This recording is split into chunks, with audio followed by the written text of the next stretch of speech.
তো hello সিএফসিয়ান, class শেষ করলাম। ক্লাস শেষ করে এখন কার্জন হলের সামনে বসে আছি। এই দেখতে পাচ্ছ আমার বাম সাইডে ঐতিহাসিক কার্জন হল। তো যাই হোক, এখানে আমি ঢাকা বিশ্ববিদ্যালয়ে উদ্ভিদ বিজ্ঞান বা বোটানিতে মানে ফার্স্ট ইয়ারে আছি, এইচএসসি 25। তো তোমাদের মতো আমি নতুন নতুন কলেজে উঠছিলাম। তো কলেজে ওঠার আগে আমার অঙ্কের প্রতি একটু টান ছিল। টান বলতে ইজিলি মার্ক পাইতাম, তো ভালো মার্ক পাইতাম। তো এই কারণে দেখা গেছে যে আমার ম্যাথমেটিক্স পড়ার ইচ্ছা ছিল বা ওই টাইপে দক্ষ হওয়ার ইচ্ছা ছিল। কিন্তু আমার সারাউন্ডিংস এবং স্যার, কলেজ এবং পরিবেশ সব কিছু মিলে আমি বায়োলজিতে আসছি।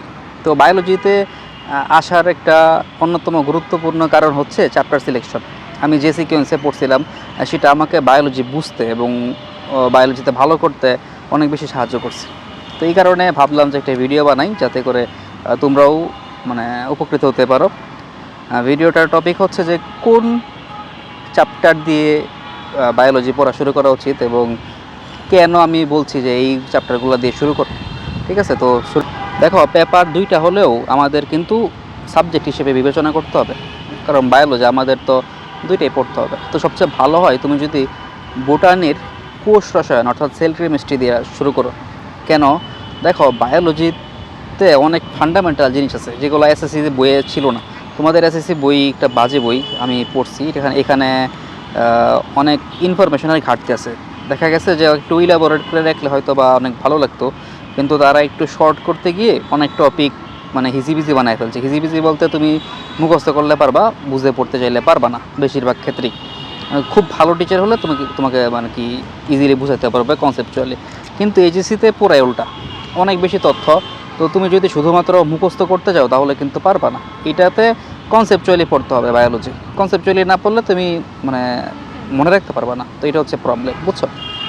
তো কোষ রসায়ন এমন একটা চ্যাপ্টার, এইখানে বায়োলজির সকল ফান্ডামেন্টাল জিনিস, যেমন ধরো প্রোটিন, লিপিড, এনজাইম, তারপর শর্করা, কার্বোহাইড্রেট, গ্লুকোজ, স্টার্চ, গ্লাইকোজেন যা আছে সব আলোচনা করা আছে। অ্যামিনো অ্যাসিড, মানে যত প্রকারের তোমার ফান্ডামেন্টাল বেসিক প্রয়োজন বায়োলজি ভবিষ্যতে ভালো করে বুঝতে, সবগুলো এই কোষ রসায়ন চ্যাপ্টারে আছে। তা আমি যখন প্রথম পড়তেছিলাম, বায়োলজি শুরু করছিলাম, তো আমার কলেজে স্যার ছিলেন, আমি কৃষি বিশ্ববিদ্যালয় কলেজ থেকে পড়ছি। তো স্যার ছিলেন মাসুদ স্যার। তো উনি কোষ রসায়ন দ্বারা শুরু করছিলেন। তো গ্লুকোজের স্ট্রাকচারগুলো পড়তেছিলাম, ফ্রুক্টোজের স্ট্রাকচার, ঠিক আছে? এগুলো অনেক ভালো লাগতেছিল। মানে ভালো বলতে একটা ধারণা ছিল আমার যে বায়োলজি হয়তো মুখস্থ করতে হয়, বাট এইটা দ্বারা শুরু করার ফলে আমার একটা মানে ইজি লাগছে আমার কাছে, সত্যি কথা বলতে।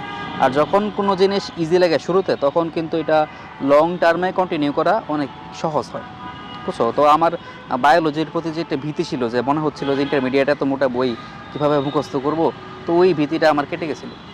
এবং এরপরে অন্যান্য অধ্যায় তো এই ফান্ডামেন্টাল জিনিসগুলো আছে।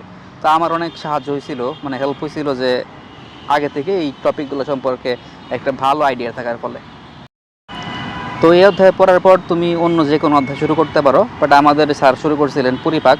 তো এটার পর পরিপাক পড়লে সুবিধা হচ্ছে, এখানে এনজাইমগুলো পড়ছিলাম। তো পরিপাকের বিভিন্ন এনজাইম আছে, তো ওই এনজাইমগুলো কীভাবে কাজ করে, কোনগুলো প্রোটিন পরিপাককারী, মানে কার্যবিধি সম্পর্কে একটু আইডিয়া হয়। অথবা যদি কেউ কোষের গঠন শুরু করে, সেখানকার সেকেন্ড পার্ট যেটা ওই ডিএনএ থেকে আরএনএ তৈরি হয়, আরএনএ থেকে প্রোটিন, এই পার্টটা অর্থাৎ রেপ্লিকেশন, ট্রান্সক্রিপশন, এই পার্টটুকুতেও দেখা যায় রাইবোজ আছে, ডিঅক্সি রাইবোজ আছে, আবার চেইন স্ট্রাকচার থাকে, কিছু আঁকতে হয় বা একটু শিখতে হয়। তো এগুলোও কিন্তু কোষ রসায়নে আমরা পড়ে আসবো। তো এটা যদি আগে থেকে ওইটা পড়া থাকলে তোমার জন্য একটু ইজি হবে বুঝতে। তো অনেক জায়গায় দেখবো যে কোষও এর গঠন দ্বারা শুরু করে। সত্যি কথা বলতে ভালো টিচার পড়ালে মানে তুমি বুঝতে পারবা, বুঝতে অসুবিধা হবে না। কিন্তু আমি যেটা বললাম এটা হচ্ছে ন্যাচারাল সিকোয়েন্স। কোষের গঠন অধ্যায়টা শুরুতেই তুমি যদি পড়ো, তাহলে তোমার কাছে বায়োলজি একটু কঠিন মনে হবে, কারণ শুরুতে কিন্তু অনেক তথ্য বুঝে পড়ার টপিকগুলো সেকেন্ড চ্যাপ্টারে আছে। সেকেন্ড চ্যাপ্টারে না, মানে এই অধ্যায়ের সেকেন্ড পার্টে আছে। তো তুমি শুরুতে যখন পড়বা, বিভিন্ন অঙ্গাণু পড়বা, এই সেই পড়বা, দেখবা যে অনেক কিছু মুখস্থ করতে হয়। তো প্রথমে যদি একটা কঠিন চ্যাপ্টার মুখস্থের মধ্য দিয়ে যাও, তাহলে কিন্তু তোমার আলটিমেটলি বায়োলজির প্রতি একটা অনীহা কাজ করবে, বুঝছো? তো এটা ঠিক না। তবে ভালো টিচার পড়াতে পারে, বাট যেহেতু ন্যাচারাল একটা সিকোয়েন্স আছে, তাহলে আমরা এইভাবে পড়লেই মনে হয় ভালো হবে আর কি।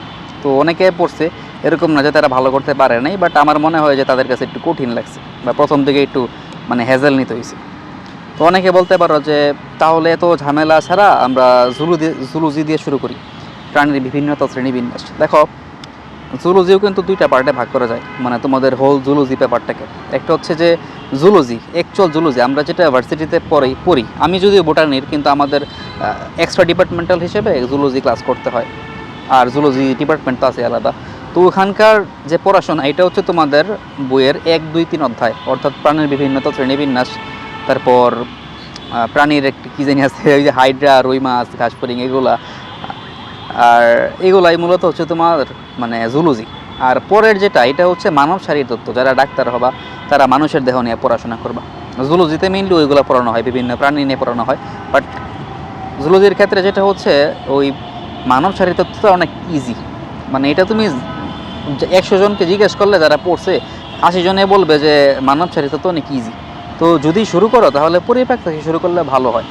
এরকম না যে বুঝবা না প্রাণীর বিভিন্নতা শ্রেণীবিন্যাস থেকে শুরু করলে, কিন্তু পরিপাক থেকে শুরু করলে তোমার জন্য মানে ইজি হবে। কারণ প্রথমেই যদি ওই মুখস্থ চ্যাপ্টারটা পড়ো, প্রথম অধ্যায়টা কিন্তু ভালোই মুখস্থ আছে, তো পড়লে কিন্তু এটা অনেক কাজ করতে পারে। তো বুঝছো, তো আমাদের কাছে যেহেতু মানে সহজ অধ্যায়গুলো আছে, এগুলো দ্বারা শুরু করে আমার মনে হয় ভালো হবে। আর পরিপাক অধ্যায়টা তোমাদের এসএসসিতেও পড়ছো, এখানকার বেশিরভাগ টপিকই তোমার জানা, আর শুধুমাত্র ওই এনজাইমগুলো নতুন। তো এনজাইমগুলোও তোমরা ওই কোর্স সেশনেতে পড়ে আসবা। তো সবচেয়ে ভালো হয় তোমরা আগে মানে কোর্স সেশন দ্বারা শুরু করো এবং পরবর্তীতে পরিপাক করো। এরপর তুমি চাইলে যে কোনো অধ্যায় পড়তে পারো। আর সব কথার এক কথা, ভালো টিচার চাইলে যে কোনো অধ্যায় দিয়ে শুরু করতে পারে, তুমি বুঝতে পারবা। বাট এটা একটা ন্যাচারাল সিকোয়েন্স, এবং এটা দিয়ে এইভাবে পড়লে আমার মনে হয় যে তোমার জন্য বায়োলজির যে যাত্রাটা সেটা অনেক সহজ হবে। তা আমার জন্য সহজ হয়েছিল, তো আমি এই কারণে তোমাদেরকে রেকমেন্ড করলাম। তো চেষ্টা করতে পারো ভেবে পড়ার। আর এই চ্যানেলে এখন থেকে তোমাদের জন্য আরও অনেক ভিডিও আসবে, তো চাইলে সাবস্ক্রাইব করতে পারো।